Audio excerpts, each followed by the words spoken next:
L'émergence de Bourne est le plus long siphon de France entièrement noyé, d'une distance de presque 4 km, franchie seulement par une poignée de plongeurs souterrains aguerris.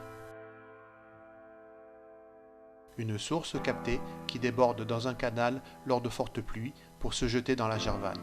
Elle alimente toute une vallée au bord de la Drôme, au pied sud du Vercors, en eau potable. Elle fait partie d'un réseau de 3 sources, avec les Fontagneux, sa source pérenne, et le Sarrier en trop-plein. Située dans un vallon, au pied du village drômois de Beaufort-sur-Gervanne, avec au loin son bassin versant, la montagne de l'Ozeron et le col de Bacchus.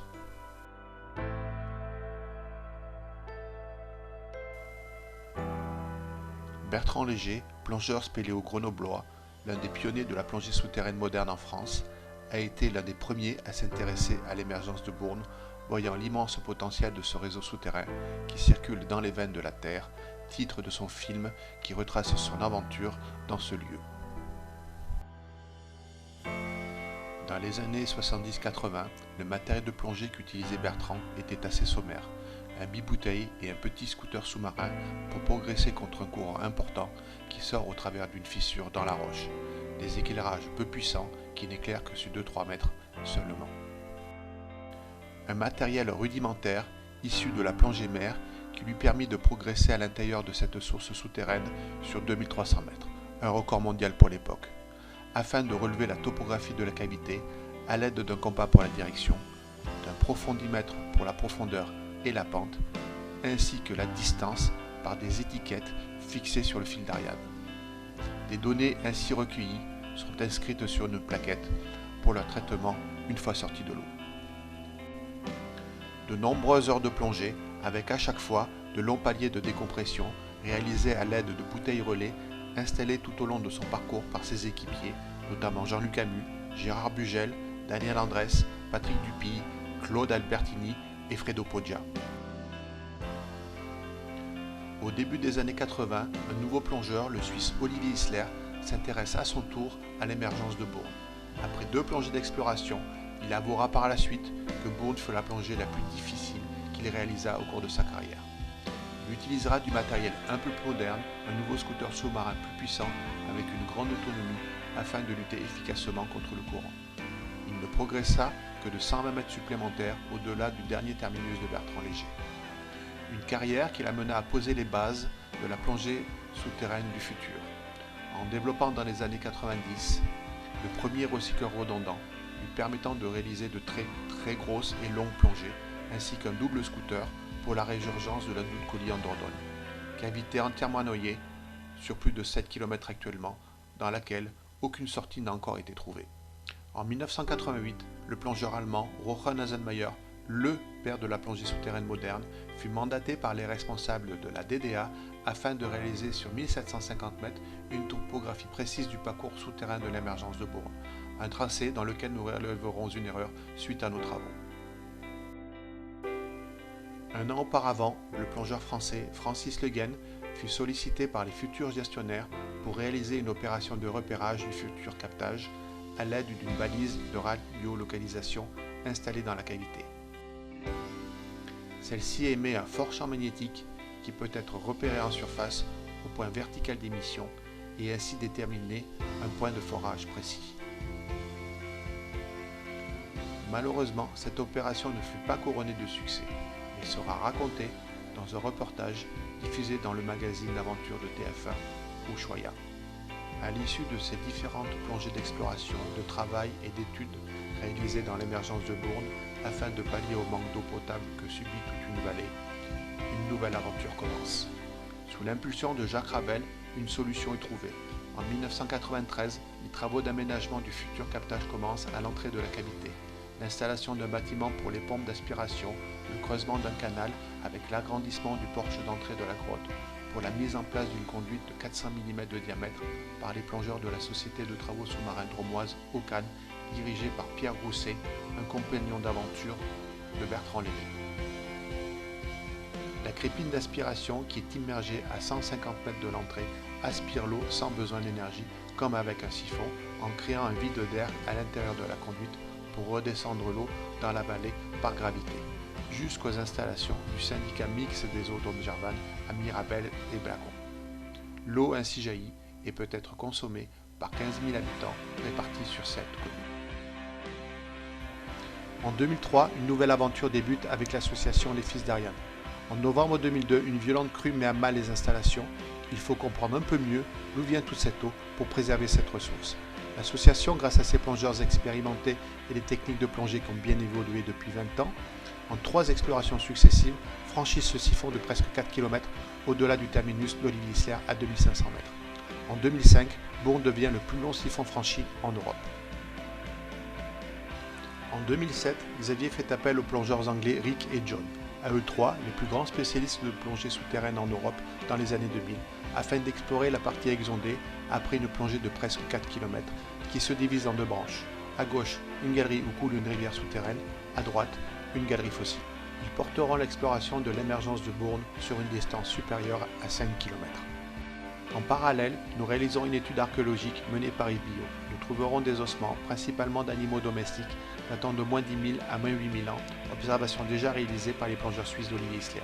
Des silex taillés datant de moins 6 000 à moins 5 000 ans, de la poterie et de la céramique de l'âge de bronze et du fer.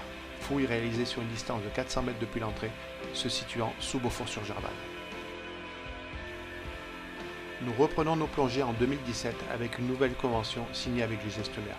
Nos techniques de plongée ont encore évolué et vont nous permettre de poursuivre nos explorations. Après 10 ans sans plongée, nous décidons dans un premier temps de remplacer sur 2 km notre fil d'Ariane, le fil guide qui nous sert en plongée pour sécuriser notre parcours, mais surtout d'apposer des étiquettes de distance sur le fil pour reprendre la totalité de la topographie avec nos instruments de l'époque en plusieurs centaines de points. Dans la zone lointaine, de nombreuses difficultés ne nous permettent pas d'utiliser les anciennes méthodes de topographie. Heureusement, une console de navigation va être commercialisée. Elle permet d'enregistrer notre parcours en plongée, puis avec un logiciel, dessiner sur un plan et sur une carte le trajet de la cavité. La totalité du siphon de 3800 mètres est ainsi topographiée, mais des perturbations altèrent les enregistrements de la console, principalement le courant. Afin de recaler le tracé, en mai 2019, nous réalisons une opération de pose de 5 balises de radiolocalisation jusqu'à 3800 mètres. Placée verticalement à l'aide d'un parachute au milieu de la galerie, elle émet un fort champ magnétique.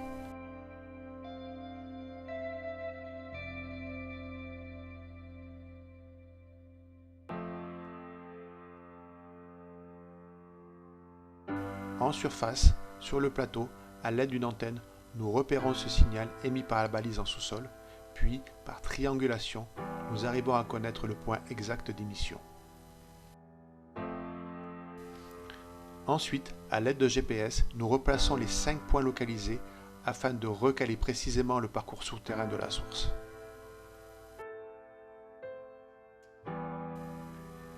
Il nous faut aussi connaître plus précisément le bassin versant situé sur le plateau au-dessus de l'Oseron, le col de Bacchus et Parlant de Baie. Avec Baudouin-Lismone, nous ferons plusieurs colorations dans cette zone, notamment dans le ruisseau des Combes, à l'aide de colorant alimentaire qui s'infiltrera dans les sous-sols au travers de pertes. Colorant qui sera ensuite analysé par des instruments disposés dans la résidence des Fontaineux pour déterminer le temps de trajet et sa concentration. Tous ces résultats seront présentés lors d'une conférence à Mirabel et Blacon en février 2020. Mais peu avant, nous venions de faire une nouvelle découverte vers 1400 mètres en rive droite. Une galerie inconnue se dirigeant vers l'ouest.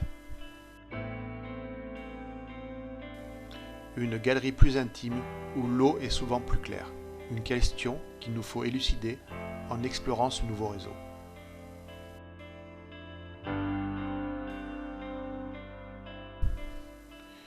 Une galerie provenant d'un nouveau réseau appelé le réseau des vétérans, un hommage aux plus anciens d'entre nous qui se sont investis depuis de longues dates dans notre association. Une galerie à peine plus large qu'un plongeur, dans laquelle il doit se faufiler pour progresser sur une distance d'environ 300 mètres. C'est toujours une joie pour un aventurier de progresser dans une galerie à la découverte de l'inconnu. En relevant la topographie, nous avons la confirmation que ce nouveau réseau prend une direction différente de la galerie principale, vers l'ouest, en direction de Gigord. Au bout de cette galerie, nous arrivons sur une étroiture, dans laquelle nous nous engageons avec prudence. Un laminoir, sur plusieurs mètres de long, à peine quelques dizaines de centimètres de haut, où le passage d'un plongeur soulève très vite des sédiments, rendant la visibilité peu engageante. Nous sommes tout de même à 1700 mètres de l'entrée.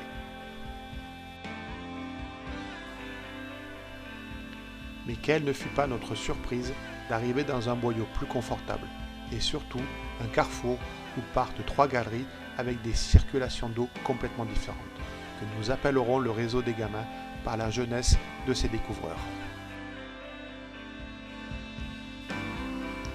3 galeries que nous explorons avec enthousiasme, 2 amont et 2 aval.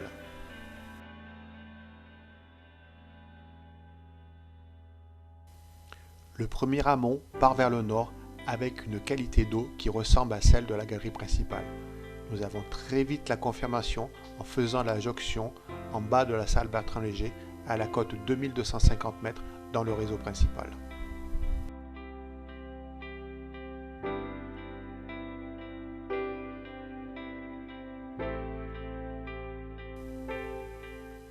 Nous voici de retour au carrefour des gamins.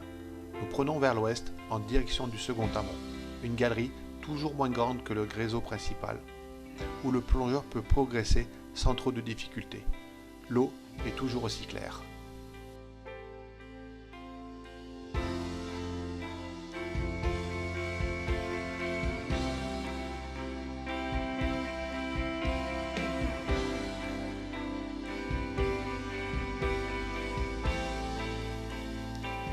Au bout de 700 mètres d'exploration, nous arrivons au point le plus bas de toute l'émergence de Bourne, à moins 54 mètres de profondeur, à plus de 2500 mètres de l'entrée. Malheureusement, la galerie est bouchée par un éboulis, rendant la poursuite de l'exploration impossible, n'ayant pas encore trouvé un autre passage pour contourner cet obstacle.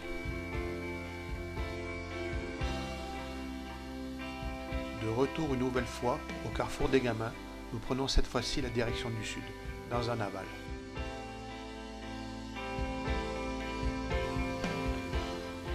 Après 400 mètres de galerie aux volumes identiques que l'amont, la pente s'infléchit pour faire surface. Une fois déséquipés, nous continuons notre exploration, toujours plein sud, en relevant un croquis de notre trajet qui se termine devant une petite vasque annonçant une nouvelle zone noyée. En analysant les données recueillies, nous ne sommes plus qu'à 400 mètres environ de la partie noyée de la grotte du Sarrier.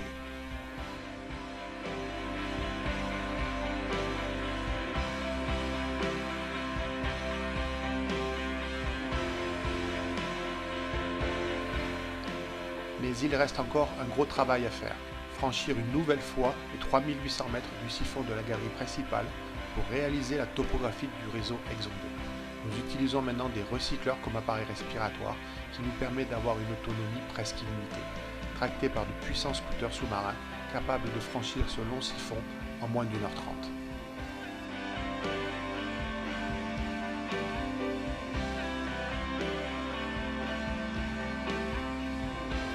Une fois en surface, nous laissons notre matériel de plongée dans l'eau pour le retour et attaquons notre travail de topographie en progressant entre les blocs recouverts d'un argile glissant.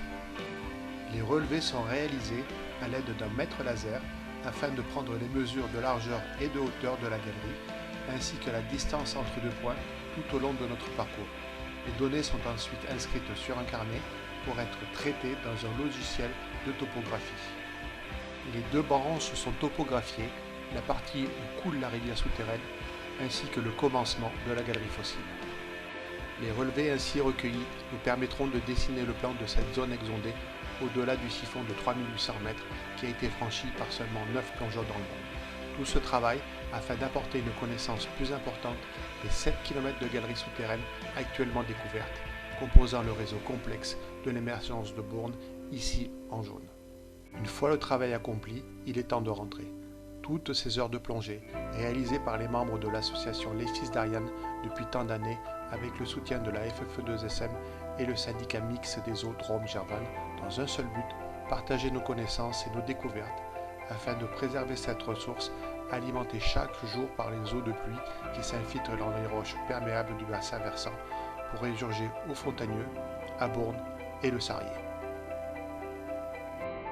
Le meilleur moment lors d'une plongée dans cette émergence, c'est lorsque les niveaux sont au plus haut avec une belle visibilité afin de sortir et voir la grille sous l'eau avec la lumière du jour éclairant la végétation qui tapisse les parois du canal englouti.